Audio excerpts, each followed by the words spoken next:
the 5 stages of a relationship. So this is really important for people to understand that there's different stages in the relationship, and knowing what stage of the relationship you're in could be monumental to understand how to handle and what should be done in those different stages. But before I go into that, let me tell you about my channel.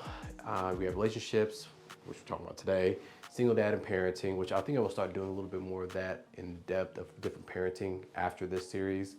Then we have personal growth and attachment theory. Now, again, this is going to be more focused on the relationship perspective and understanding the different stages they are. And so a little bit about myself, I'll give you my background. I got my master's, I got my doctorate. I taught at 2 major universities, a nursing school and a medical school. I've done real estate, I've started multiple businesses, and basically I'm just a super nerd. And the things I've learned through those processes, I learned to research and understand, but also be able to articulate that with other people, and hopefully that can be beneficial for you. And so by that, let's go into just a breakdown of the 5 different stages, and then we're gonna break down the first stage in this video, which is gonna be the honeymoon stage.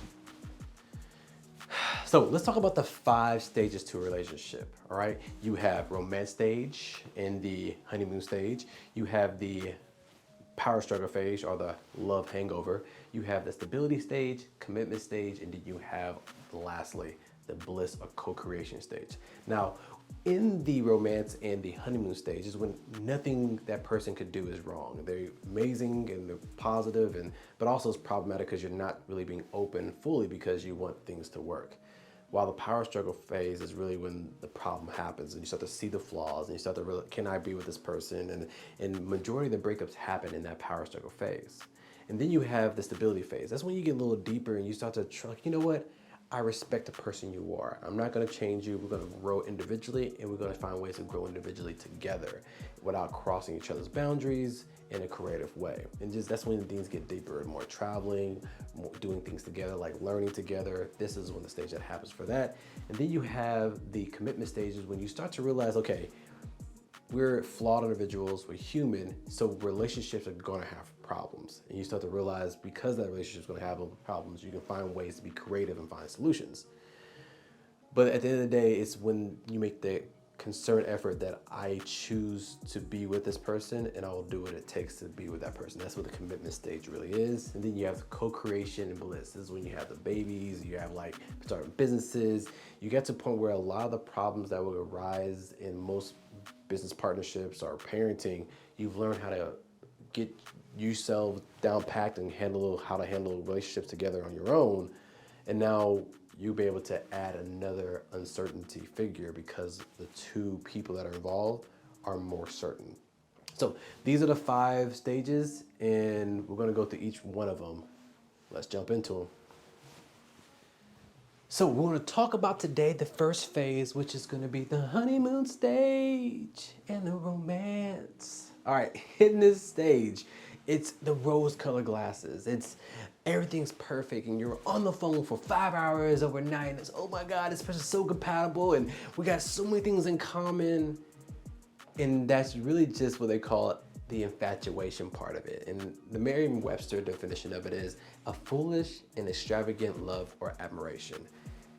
And really highlighting the foolish part because we see all the good and we see none of the bad. And this phase can last from 2 months to 2 years. But the real thing that really gets the people out of this phase is going to be a level of permanence. When I mean like permanence, some type of thing of like it's not moving. Either having kids with somebody or moving in together or being married so it depends on what the people involved, what they feel is permanent. And that's when they'll start to actually get past this phase. Now, this phase is really caused by, a lot of people say is because of the science behind it, which is going to be like opposites attract. They say naturally we actually, and this is stuff subconscious, right? This is not a conscious mind like you finding somebody with flaws, but you actually find people who have the opposite characteristics than you have. And also with those opposite characteristics usually come with certain flaws that it's not very compatible. And so, but they say like if you had all your wherewithal when you first met somebody, you would actually run for the hills because you would know the positives and the flaws. And the keys is everybody has flaws, and we learn later on, is learning how to really resolve those flaws in a cohesive and dynamic, interdependently relationship. So, but this is not just like some psychological perspective. This is also a physiological, which, I mean, you have different neurotransmitters and hormones in your head: oxytocin, phenylalanine, dopamine, all these excitatory neurotransmitters, which it's very similar to being high. Like the only difference is like one is illegal and one is legal, right? And so you're so high off the relationship that it's hard for you to notice what's going on the back end. Now, you can be more self-aware and been enough relationships where this doesn't really affect you as much, but everybody goes through this phase, either a short phase of it or a long phase of it, right? So how can we maximize this honeymoon stage? I mean, we got all these endorphins, we got all this happy feelings.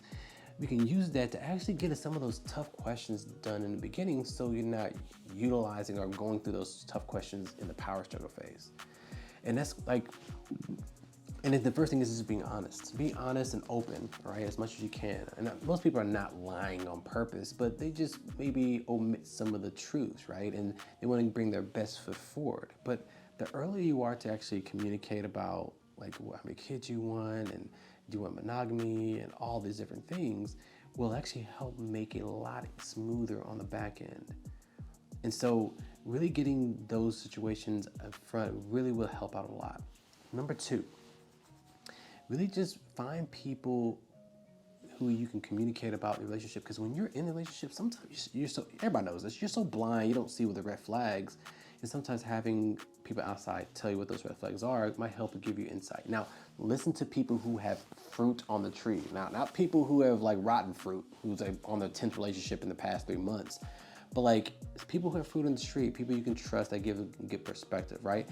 And all you do is taking that into consideration. You don't have to listen to what they say, but get that perspective, because sometimes they might say, hey, watch out for this and this, and when that person you're dating does that, it may be like a flag will raise up, and be courageous enough to communicate it, right? And the third thing is you want to make sure that you don't make any huge decisions, right? There's no reason to rush, right? Just slowly make these decisions, and definitely in the honeymoon phase, because you're high. It's like being high and buying a car. Like, it doesn't make any sense, right? You're in this natural endorphin high, but if you make big decisions, sometimes you might regret those situations. That's the whole getting married in Las Vegas situation, when people are drunk and high and they get married. That's not the best decision, right? Really try to make sure when you make big decisions, when you're in that stage, really get other people's perspectives to see what's going on before you actually move forward. And then lastly, enjoy it, guys. Enjoy it. It's one of the things that make life amazing is being in that stage in the honeymoon phase, because it can set you up for so much positivity on the back end, but also you're going to remember the times when you did creative things and when you first met, when you're in that commitment and bliss stage, and then you'll have good memories of it. And hopefully you actually can be able to replicate that when you get to commitment stage and bliss stage, of having some form of that honeymoon phase continuing for the rest of your life. Final thoughts: the romance stage and the honeymoon stage. And sometimes people will put the dating part of it separate, right? Like Titus Gibson separates it. I'm gonna put it all together, but you can maximize it, or you can just ride it, right? And so with these 5 different stages we're going to talk about, we talk about in more depth about what are the things you got to look out for, what you know when you're in it, so you know how to navigate it, but also really try to maximize each one, either shorten the one that are problematic, or finding ways to lengthen the ones that are really, really good, and stay in the stages that are later on, which is going to be the commitment and bliss stage. So, please like and subscribe. I appreciate each one of you guys who made it this far. I enjoy doing these videos. I love editing the videos. I actually don't like recording the videos. That's the worst part of these videos, but again, I appreciate it. We're gonna have 4 more of these. We're gonna talk about the power struggle phase, which is probably a big one people need to understand. I'm gonna put a little more time in that one then the stability, commitment, and then the bliss or co-creation stage. So as I'm in all of my videos, guys, if you have kids, slow down and give them a hug and tell you love them. Like, they really need to hear on a consistent basis. We don't realize like how much time passes by because as adults, we're so busy, we reflect on time depending on how much free time we have, and most parents don't have a lot of free time. So just stop today and give your kid a hug and tell them you love them. They need to hear it on a more consistent basis, and tell them that they're worthy. They're amazing because they've made you a better parent and a loving parent, and just by them being alive, they have worth. But till next time, we're gonna see the power struggle phase, and like and subscribe if you haven't already. Thanks.